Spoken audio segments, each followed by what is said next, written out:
Mein Kampf down as favorite reading to irritate his Jewish mother, Amy. The story and the cover-up of the story gets wilder. The Loughners and the Giffords were members of the same congregation, Shavarim. On the congregation Shavarim website, we learn that this Reform synagogue that was founded in 1973 has 140 families. That's a very small group.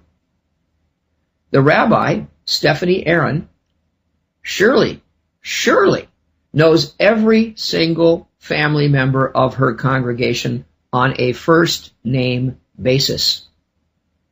That includes 22-year-old Jared Lee Loughner. So it is impossible that Rabbi Stephanie Aaron did not know instantly upon learning that a Jared Lee Loughner had shot Congresswoman Gabrielle Giffords, that both people were members of her small congregation. But does Rabbi Aaron make any effort to inform the media, as she takes hundreds and hundreds of media calls from the mass media of this fact? Apparently not. That's the story. That's all I wrote. And that has just taken off like a rocket. Now, this is the perfect storm for our enemies, because what the controlled media have done here, I'll read another post I put in the same thread. In fact, I invite you to come into the thread. It's at whitenewsnow.com. It's at the top of the section of the forum called U.S. News for White Folks. And just take a screen name and register in there and come on in and put up a post. Later on down in the thread, here's a post by Armanen, one of our senior moderators. Here's another one by Florida Patriot, another senior moderator. Squeaky, another senior moderator. Maxie Gregg, a voice for our white people. That's, if you register on whitenewsnow.com, that's what we call ourselves, voices for our white people. Jesse Post, Squeaky again. Here's a post I put up later in the day. This whitenewsnow.com story about Jared Loughner's rabbi, Stephanie Aaron, concealing the Loughner family's membership in Congregation Shavarim was posted by a WNN member on whatreallyhappened.com and discussed on the air with Michael Rivero. One of our White News Now members posted and shared this story with the excellent patriotic radio host Michael Rivero, who runs whatreallyhappened.com. The story has gone viral. The usual suspects made a colossal blunder in believing their own propaganda and assuming that the shooter was a white man. All of the controlled media clowns are now in a fix they can't get out of. How do they make this story go away now that they have made it the #1 story in the whole world? Make another edit of my own post here. This is all going so fast and furious, you can't keep track of it.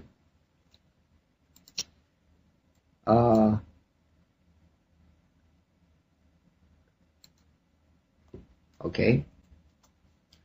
There must be a lot of Mark Potok and Abe Foxman types hitting the gym beam pretty hard right now. And that's by way of saying that what can they do? They have been hoisted by their own petard. And the best they can do is actually try to not cover the story, don't post it, don't put it on, just keep it out of print. That's old tech. That's the old tech. That's yesterday. That's all they can do. Now, it's got some effectiveness, but it has a price that is paid for doing that. And that is they expose themselves. They expose their practice of mind control, of operating the memory hole. Every time they turn the memory hole on or they turn it into hyperdrive, they expose themselves. So we've got this story. Now, the key facts in the story were broken by Mother Jones. A reporter for Mother Jones got in touch with this best friend of Jared Loughner named Bryce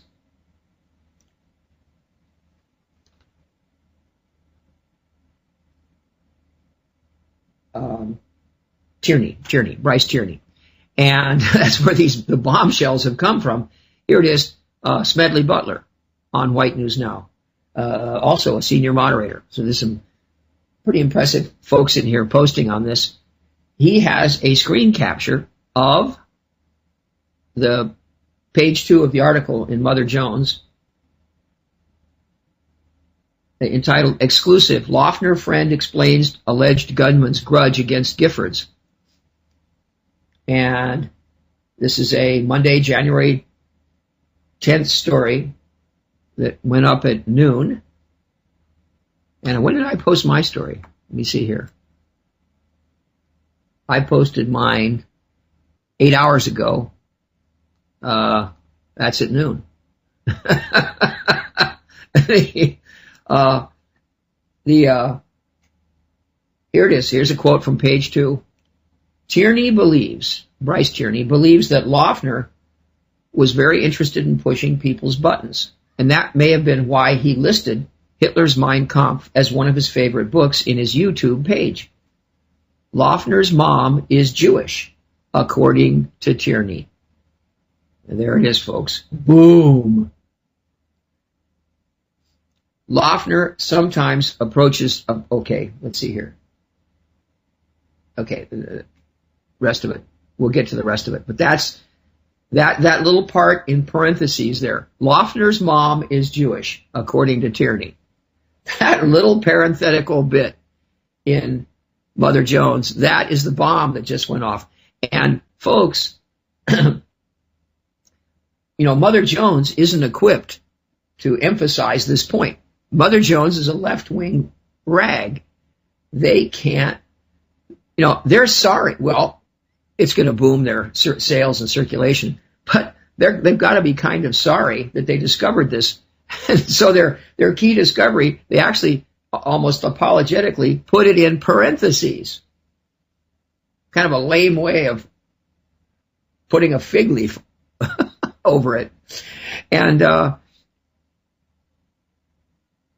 so anyway, there it is. Now, and I'll go into the Mother Jones article and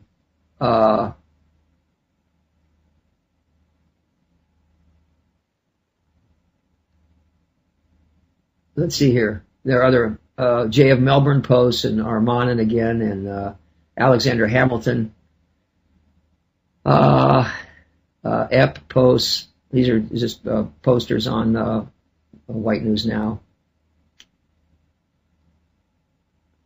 And Ulium also posts from Dixie and Sigrid, Desert Fox 63, a whole bunch of people. And they're asking for a link here to the story on Mother Jones. And I'll just read you the whole story.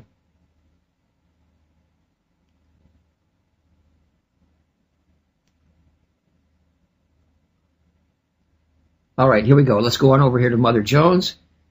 Here it is. And let's go to page 1. And I'll read you the whole thing. Now, we're going to run out of time here in the first half of the program before I get more than just started. But we'll have plenty of time in this program to cover the whole story. So as we come to you live tonight from North Dakota on the Voice of Reason Broadcast Network, we've got a story here that I hope that we will get up in our archived form on reasonradionetwork.com, and we might have one of the first, or maybe the first radio show that really covers this in depth. As I say, we had a White News Now senior moderator who got on the Michael Rivero show earlier this AM, or earlier today, I guess PM. So that went out to a lot of listeners on Michael Rivero's show. Exclusive. Loughner friend explains alleged gunman's grudge against Giffords by Nick Bauman. This article now has 411 comments. There's a picture here of Jared Lee Loughner volunteering at the Tucson Book Festival Monday, January 10th, 12:01 a.m. At 2 a.m. on Saturday, about 8 hours before he allegedly killed 6 people and wounded 14, including Representative Gabrielle Giffords, Democrat of Arizona, in Tucson, Jared Lee Loughner phoned an old and close friend with whom he had gone to high school and college. The friend, Bryce Tierney, Tierney, was up late watching TV, but he didn't answer the call. When he later checked his voicemail, he heard a simple message from Loughner. Hey man, it's Jared. Me and you had good times. Peace out. Later. That was it.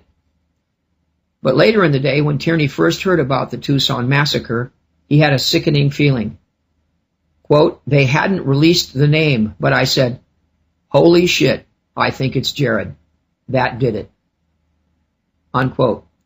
Tierney tells Mother Jones in an exclusive interview that Loughner held a years-long grudge against Giffords and had repeatedly derided her as a fake. Loughner's animus toward Giffords intensified after he attended one of her campaign events, and she did not, in his view, sufficiently answer a question he had posed. Tierney says. He also describes Loughner as being obsessed with, quote, lucid dreaming, unquote. That is, the idea that conscious dreams are an alternative reality that a person can inhabit and control, and says Loughner. We'll interrupt it right there. Stay glued to your set. I'll see you right after this news break.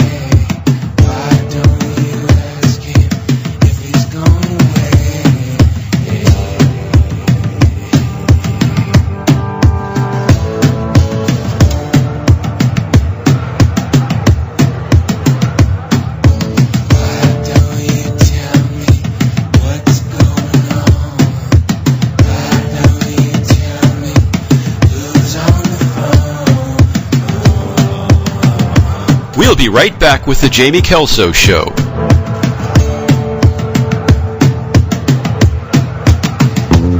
You're listening to the Voice of Reason Broadcast Network, ReasonRadioNetwork.com.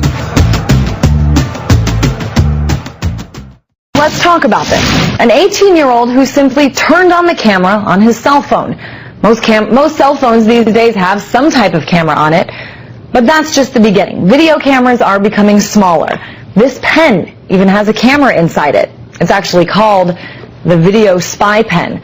George Heminger is a YouTube commentator. And George, what do you think? Should I be considered a spy and face charges for recording a public official working on a public street? Well, I mean, for a YouTuber, I'm out on the streets all the time, and it's a very scary thing because I have my camera with me, and I consider myself a citizen journalist, as well as, I make, different types of films, just entertainment films. And it's very scary because most people have cameras and in their phones. So if they turn that on and happen to catch a police officer arresting someone, are they going to be going to jail for 7 months or 7 years? It's actually shocking. I can't believe